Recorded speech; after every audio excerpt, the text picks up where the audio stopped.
समुद्री तूफान असना का छठा अलर्ट जारी कर दिया गया, जिसमें बताया गया है कि समुद्री तूफान मगरिब की जानिब बढ़ रहा है।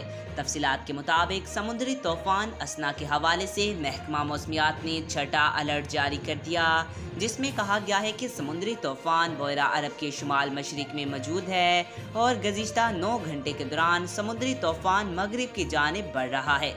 महकमा मौसमियात का कहना है कि समुद्री तूफान कराची के जुनूब मगरिब से 200 किलोमीटर के फासले पर है, जबकि ओमारा से 220 किलोमीटर के फासले पर और गवादर के जुनूब मशरिक से 380 किलोमीटर दूर है। समुंदर तूफान असना मगरिब और जुनूब मगरिब की जानिब से बढ़ रहा है। तूफान के ज़ेरे असर आज शहर में दिन भर वक्फे से तेज़ बारिश होगी। बदीन, ठट्ठा, सिजावल, हैदराबाद, टंडू मोहम्मद खान में भी कहीं कहीं तेज़ बारिश का अमकान है। 60 से 70 किलोमीटर की रफ्तार से हवा चल सकती है, जबकि जखर 80 किलोमीटर फी घंटा की रफ्तार से छू सकते हैं। तूफानी असना के ज़ेरे असर समुद्र में शदीद तागियानी रह सकती है, जिसके बायस इनके माहीगीरों को 31 अगस्त तक गहरे समुद्र में न जाने की हदायत की गई है कि बलोचिस्तान के माहीगीर सितंबर तक गहरे समुद्र में ना जाएं।